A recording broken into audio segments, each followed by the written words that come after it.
افغانستان میں پاکستانی قونصل خانے کے اہلکار کا قتل، افغان ٹی وی چینل پر دہشت گردوں کا حملہ، افغان ڈپٹی گورنر کا پاکستان میں اغوا، پاک افغان تعلقات میں پڑی دراڑ میں شگاف کون ڈال رہا ہے؟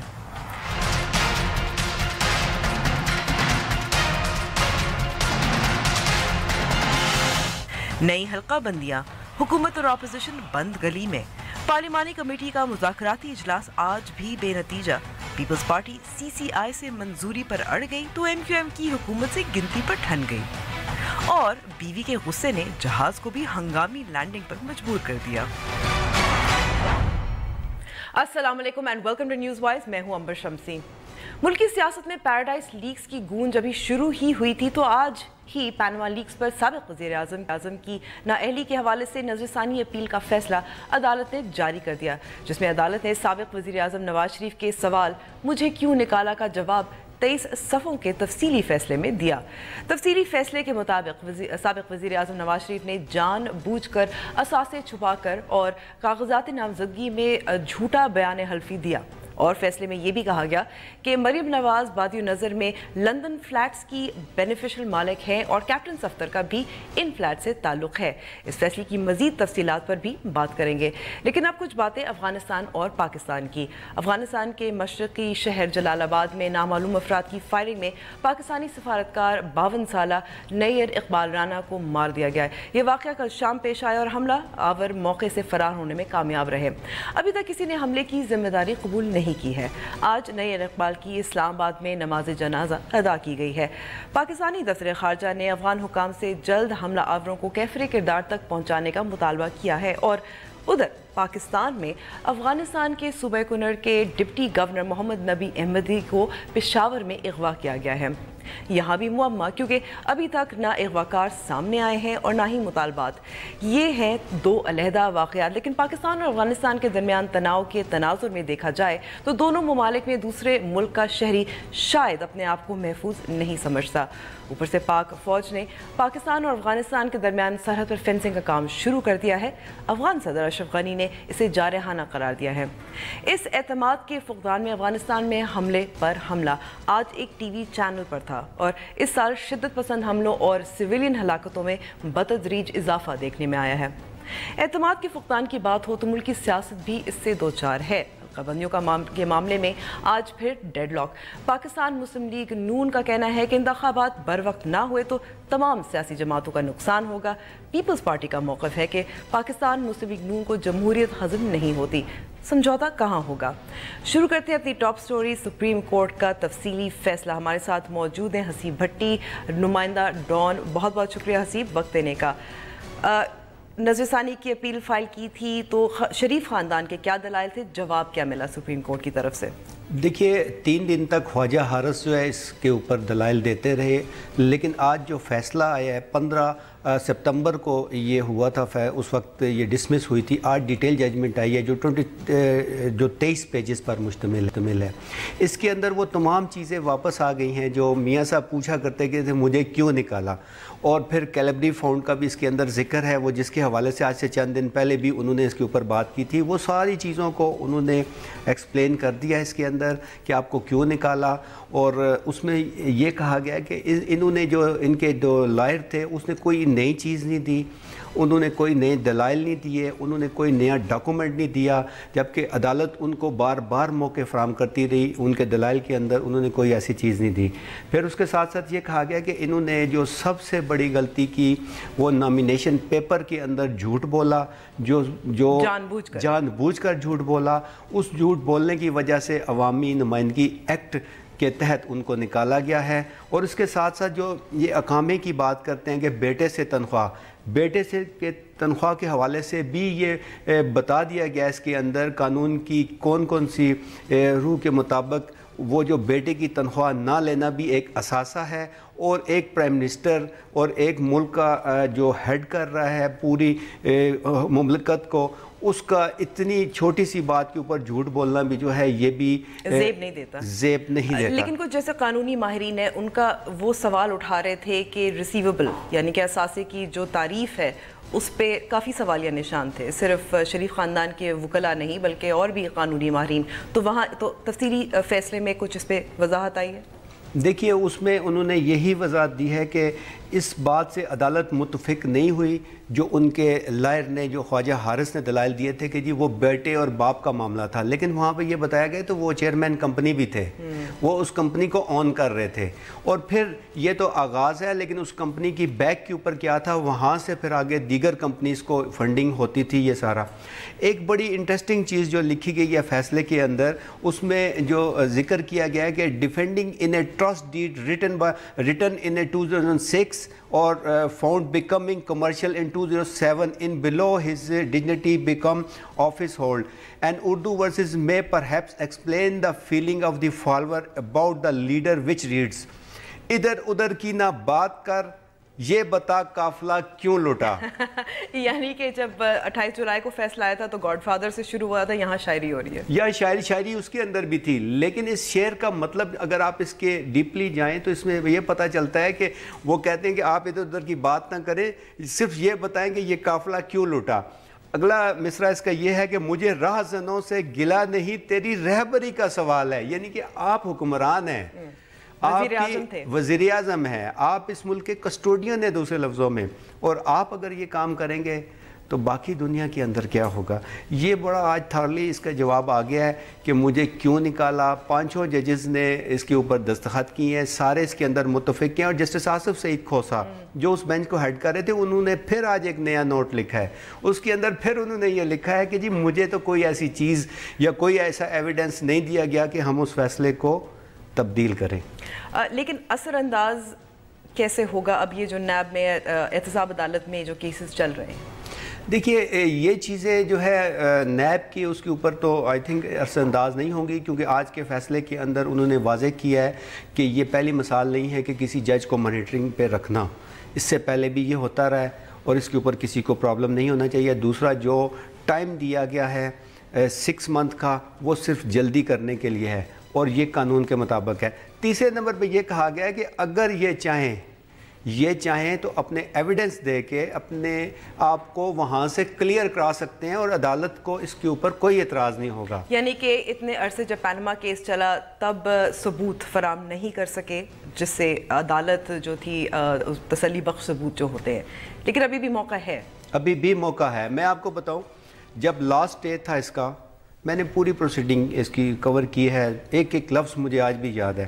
جسٹس عظمت نے ان کو ایک آفر کیا تھا، انہوں نے کہا جی منورہ کا ایگریمنٹ لا دیں، منورہ کا ایگریمنٹ جہاں پہ رکھے ہمیں اوریجنل، ہم اس کو ویریفائی کراتے ہیں، آپ کا کیس ختم کر دیتے ہیں، ہمیں صرف یہ بتا دیں کہ منورہ کے ساتھ کس کا ایگریمنٹ ہوا تھا وہ ہمیں لا کے دیتے، ہم سارا کیس ختم کر دیتے ہیں، کیونکہ کچھ کیس بچتے ہیں۔ لیکن یہ نہیں کیے انہوں نے۔ اچھا پھر یہ کہتے ہیں کہ جی خواتین کو بیچ میں ڈال دیا، ہماری گھریلو خواتین کو ڈالا، ہمارے مرے ہوئے دادا کو۔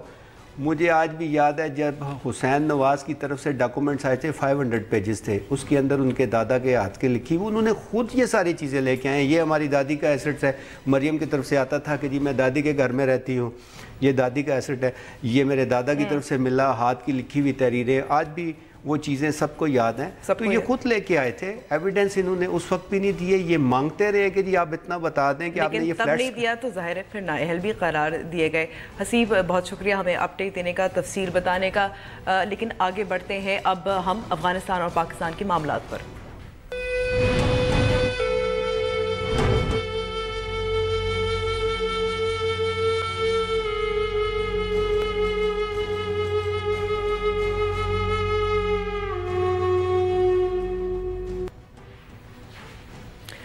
ان سارے معاملات پر بات کرنے کے لیے ہمارے ساتھ موجود ہیں اسماعیل خان صاحب، ڈان اخبار کے سینئر ایڈیٹر۔ بہت بہت شکریہ اسماعیل صاحب ہمیں وقت دینے کا۔ اسماعیل صاحب، پاکستانی سفارتکار کا جلال آباد شہر میں نامعلوم افراد کے ہاتھوں مارے جانا، یہ کتنا پریشان کن ہے؟ افغانستان کے جو حالات ہیں وہ تو بذات خود پریشان کن ہیں، جس طرح کے قسم کے واقعات کابل میں ہو رہے ہیں، لیکن ڈپلومیٹ کا اس طرح سے قتل کیا جانا، جس طریقے سے یہ واردات کی گئی ہے وہ واقعی پریشان کن ہے، کیونکہ کابل میں تو ڈپلومیٹک جو ایریا ہے وہاں پہ تو خودکش دھماکے بھی ہوتے رہے ہیں، حملے بھی ہوتے رہے ہیں، یہ چیزیں ہوتی رہی ہیں۔ لیکن کسی ڈپلومیٹ کو آن دا وے ٹارگٹ کرنے کے واقعات شاذ و نادر ہی ہوتے ہیں. لیکن یہ جلال آباد میں جو واقعہ اس وقت تو صاف نظر آتا ہے کہ یہ ٹارگیٹڈ اسیسینیشن تھی. نامعلوم افراد جو بھی ہوں, ابھی تک کسی گروپ نے رسپانسبلٹی تو کلیم کی نہیں, طالبان نے نہیں کلیم کی. داعش ہے ننگرہار میں, 2 بڑے گروپس ہیں, ایک افغان طالبان ہیں اور ایک جو داعش ہے وہ وہاں پہ ایکٹیو ہے ننگرہار میں. جی, تو وہ وہاں پہ ایکٹیو ہیں. ان دونوں گروپس کی طرف سے تو ابھی تک کوئی اس قسم کا اس کی طرف سے کوئی کلیم نہیں آیا. اس کے علاوہ بیچ میں جو اسپیکولیشنز ہوتی ہیں کہ شاید کوئی انٹیلیجنس ایجنسیز انوالو ہوں, ان کی طرف سے یہ واردات ہوئی ہو, تو ابھی تک چونکہ چیزیں سامنے آئی نہیں ہیں تو میرے خیال میں اس پہ ہم صرف اسپیکولیٹ ہی کر سکتے ہیں. لیکن کچھ دنوں پہلے ہی ایک افغانستان کے صوبے کے ڈپٹی گورنر یہاں پشاور میں کڈنیپ بھی ہوئے تھے.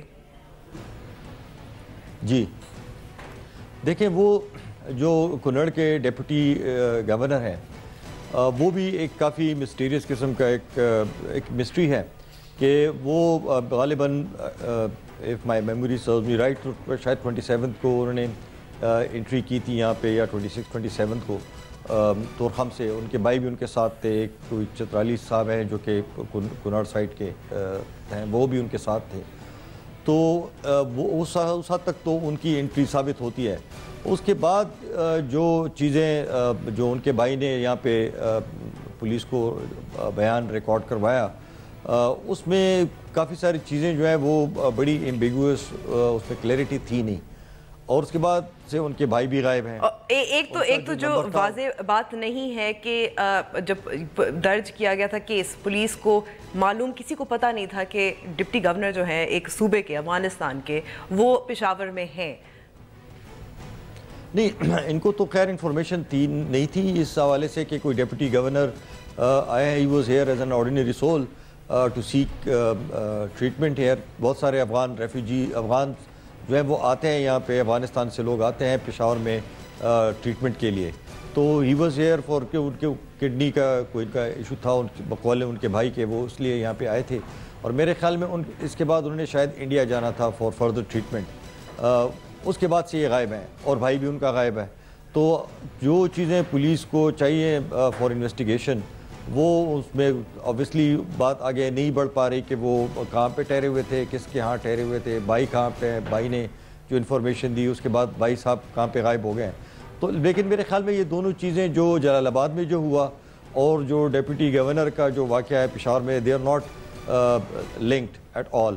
اس کی مجھے کوئی نہیں سمجھ آتی کہ اس کا کوئی آپس میں کوئی تعلق لنک نہیں ہے. لیکن ایک کے بعد ایک یہ واقعہ ہوا ہے, اور اس کے ساتھ ساتھ پاکستانی آفیشیل نمبر جو ہے وہ پہلے افغانستان میں کڈنیپ ہوتے رہے ہیں, ابھی بھی 1-2 غائب ہیں غالباً افغانستان میں. ان کو اغوا کیا گیا, ان کا ابھی تک پتہ نہیں چلا کہ وہ کہاں گئے, کس نے اغوا کیا ہے ان کو.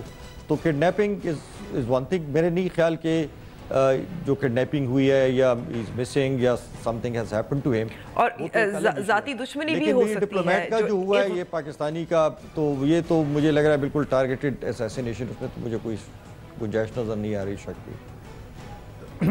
اچھا, اس سے پہلے بھی پاکستانی سفارتکار غیر محفوظ رہے ہیں افغانستان میں, جس سے یہی اندازہ ہوتا ہے کہ وہاں پاکستانی شہری یا سفارتکاروں کے لیے کتنی مشکل ہے. وہ کابل میں تھا کہ کچھ عرصے تک تو کافی, جب بہت زیادہ تعلقات خراب ہو گئے تھے تو افغان کی جو افغانستان کی جو ہے این ڈی ایس, وہ ان کو چیز کرتے تھے پاکستانی ڈپلومیٹ کو, ان کی ہراسمنٹ ہوتی تھی. انہوں نے باقاعدہ پروٹیسٹ بھی لانچ کیا تھا ود دا گورنمنٹ ان کابل, جو جس طریقے سے ان کی ہینڈلنگ ہو رہی تھی, جو ان کو اسٹاپ کیا جاتا تھا, ان کی ہراسمنٹ ہوتی تھی. تو وہ ایک چلا تھا. لیکن اس کے بعد میرے خیال میں اس قسم کے حالات نہیں ہیں کہ جو پہلے جس قسم کے ایک فیز آیا تھا تعلقات میں, جو بگاڑ آیا تھا, اس کے بعد سے اس قسم کے حالات نہیں تھے. یہ جو واقعہ ہوا ہے یہ کافی تشویشناک ہے, جلال آباد میں جو ہوا ہے. جی اچھا, اب اگر ہم اور تھوڑا سا پیچھے جائیں کہ پاکستانی جو فوج نے جو فینسنگ کا عمل ہے وہ کام ہے وہ شروع کر دیا ہے، اس پر افغانستان کے اعتراضات بہت سخت ہیں، لیکن پاکستان کا موقف بھی درست ہے کہ جب اتنا بارڈر پہ جب افغانستان سیکیورٹی اپنے فورسز وہاں افواج جو ہے معقول نمبرز میں نہیں وہاں تعینات کر سکتے تو پاکستان کو کچھ تو کرنا ہے۔ جی بالکل، فینسنگ کا تو جو ہے معاملہ الگ ہے، وہ تو پاکستان کر رہا ہے، اور میرے خیال میں افغانستان بھی جو ہے تو وہ رسمی قسم کے جو ہے وہ پروٹیسٹ کر رہا ہے ان کے لیے بھی، کیونکہ اگر ان کا امیگریشن جو ہے وہ آپریٹ کرتا ہے اکراس دا بارڈر سو وہ جو ان کی ایک ہے کہ جی ڈیورنٹ لائن جو ہے وہ ہم تسلیم نہیں کرتے، اور یہ جو فینسنگ ہے یہ ٹھیک نہیں ہے فلاں جو بھی ہے وٹ ایور ان کا جو، لیکن ان کا امیگریشن بیٹھا ہوا ہے اکراس دا بارڈر، تو that in it self proves کہ انہوں نے تسلیم کیا ہوا ہے کہ یہ ایک مسلمہ بارڈر ہے، یہاں پہ لوگ ان کی انٹری ہوتی ہے، امیگریشن بیٹھا ہوتا ہے، ان کا ایگزٹ وہاں پہ ہوتا ہے، جس طرح جو افغانستان کے ڈیپٹی گورنر آئے تھے ان کی انٹری ہوئی یہاں پہ، اور یہاں سے جو لوگ جاتے ہیں وہاں پہ ان کے پاسپورٹ ویزا کو، پاکستانی جو جاتے ہیں ان کا پاسپورٹ ویزا چیک کیا جاتا ہے، تو ایسی کوئی بات نہیں ہے کہ جی ان کو سمجھ نہیں پڑتی کہ یہ بارڈر ہے کہ بارڈر نہیں ہے۔ ایشو جو ہے وہ یہی ہے کہ ان کی کیپیسٹی نہیں ہے کہ وہ بارڈر کو پراپرلی مین کریں، وہاں پہ پوسٹ بنا دیں، اور جو ان کے بقول جو یہاں سے انفلٹریشن ہوتی ہے، کراس بارڈر موومنٹ ہوتی ہے اس کو چیک کر سکیں، نہ ان کی یہ کیپیسٹی ہے، نہ ناٹو جو آئی ایس ایف کے فورسز ہیں وہاں پہ امریکن فورسز ہیں انہوں نے کوئی اس قسم کی کوئی میجرز لیے ہیں کہ وہ بارڈر کو افیکٹیولی مانیٹر کر سکیں پاکستان افغانستان بارڈر پہ۔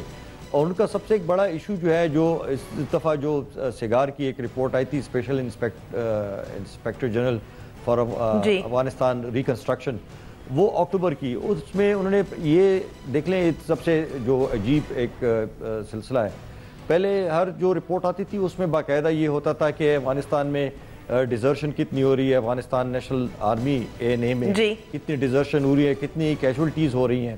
تو اس دفعہ جو ہے تو امریکن جو انسپیکٹر جنرل ہیں ان کو ان کے جو وہاں پہ کمانڈرز ہیں انہوں نے کہا کہ جی ہم آپ کو افغانستان کی ڈیزرشن کیجولٹی فگرز نہیں دے سکتے۔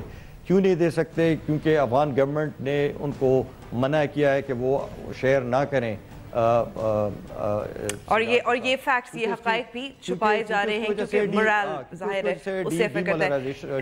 جی اسماعیل صاحب بہت شکریہ وقت دینے کا، لیتے ہیں بریک کے بعد حلقہ بندیاں بند گلی میں۔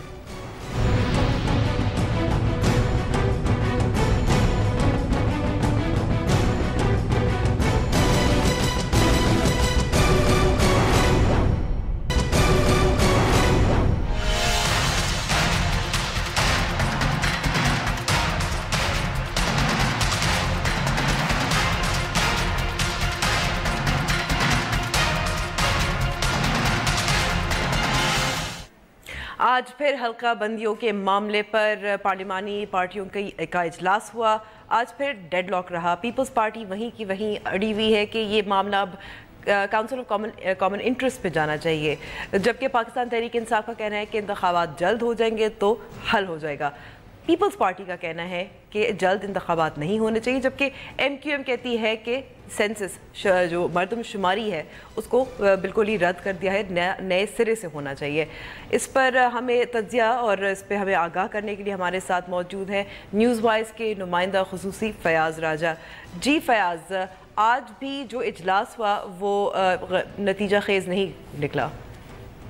جی بالکل، کل جو ہے وہ قومی اسمبلی کے اسپیکر ایاز صادق کی جانب سے جو قومی اسمبلی کا اجلاس تھا وہ جلدی میں شرمندگی کے باعث جو ہے وہ ختم کر دیا گیا تھا، کیونکہ کل بل جو ہے وہ حکومتی ایجنڈے پہ موجود تھا، لیکن اس کے باوجود جو ہے وہ اپوزیشن کے اعتراض کے باعث جو ہے وہ حکومت بل پیش نہیں کر سکی اور منظور نہیں ہو سکا، جس پر جو ہے وہ اسپیکر ایاز صادق نے آج جو ہے وہ پارلیمانی رہنماؤں کا جو اجلاس ہے وہ بلا رکھا تھا، لیکن بظاہر یوں نظر آتا ہے کہ حکومت نے جلدی میں جو ہے بغیر کوئی ہوم ورک کیے جو ہے یہ معاملہ آج سے ایک ہفتہ قبل جو ہے وہ چھیڑ دیا، جب یہ بتایا گیا کہ تمام جو پارلیمانی جماعتیں ہیں وہ اس بات پر متفق ہیں کہ ملک کے اندر حلقہ بندیاں تو نہیں ہونی ہیں، تاہم جو انتخابی حلقے ہیں 272 وہ برقرار ہی رکھے جائیں گے۔ اس پر جو ہے وہ مختلف جو سیاسی حلقے ہیں اور جو ماہرین ہیں انتخابی ان کی جانب سے آوازیں بھی اٹھی، تاہم حکومت نے اس تک جو ہے وہ دھیان نہیں دیا اور یہ کہا کہ تمام جو سیاسی جماعتیں ہیں اس بات پر متفق ہیں اور ایک ہفتے یا 10 دنوں کے اندر جو ہے وہ یہ ترمیم منظور جو ہے وہ کروا لی جائے گی. لیکن آج جب اجلاس ہوا تو ایک مرتبہ پھر جو ہے وہ اجلاس پر حکومت جو ہے وہ اس معاملے کو آگے نہیں بڑھا. شکریہ فیاض. ہمارے ساتھ لائن موجود ہے پیپلز پارٹی کی سینیٹر شہری رحمان صاحبہ. شہری صاحبہ بہت شکریہ اپنا قیمتی وقت ہمیں دینے کا.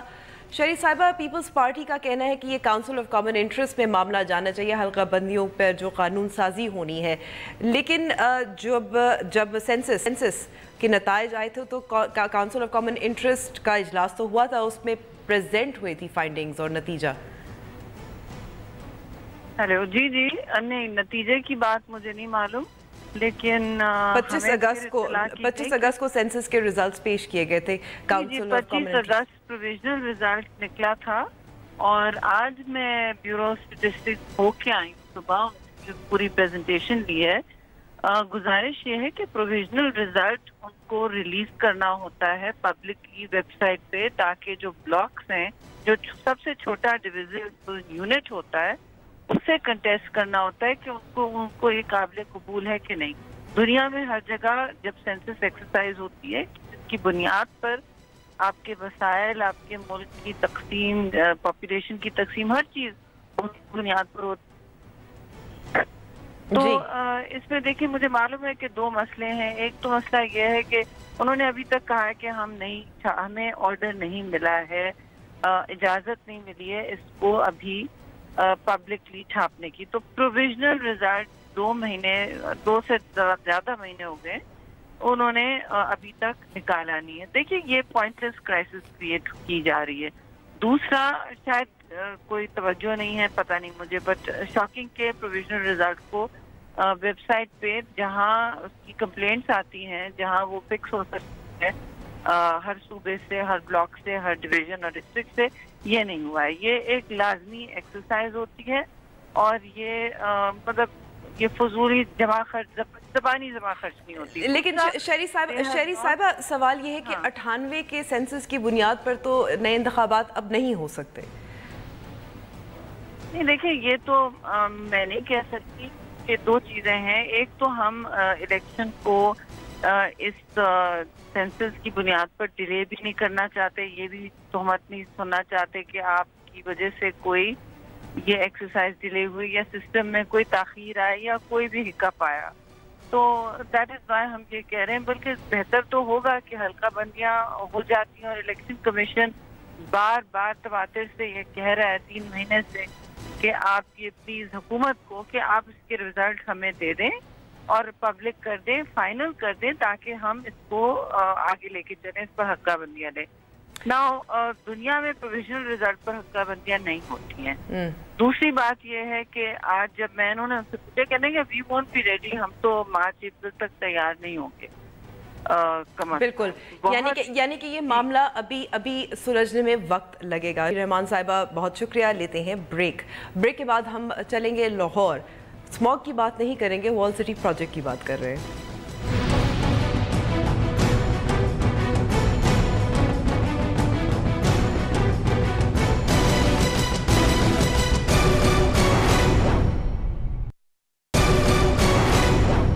آمدید.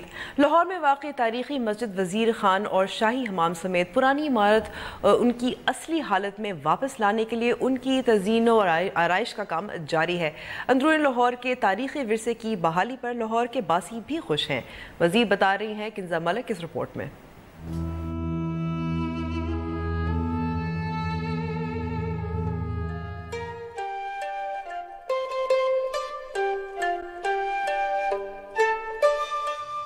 اعلیٰ طرز تعمیر، خطاطی اور خوبصورت نقش و نگار سے مزین مسجد وزیر خان کو عہد شاہ جہانی میں تعمیر کیا گیا. مماروں کی محنت کا عظیم شاہکار اس مسجد کو دیکھنے دور دور سے لوگ آتے ہیں. جو بھی اس تاریخی ورثے کو دیکھتا ہے اس کی تعریف کیے بغیر نہیں رہ سکتا. بہت خوبصورت. لاہور ویسے بھی تاریخی شہر ہے اور ہم لوگ کراچی سے آئے ہیں اور ہم لوگوں کو بہت مزہ آ رہا ہے. بہت اچھا لگا. میں نے پہلا دفعہ یہ مسجد کا نام بھی سنا ہوا تھا، پہلی دفعہ آیا ہوں بھائی کے ساتھ.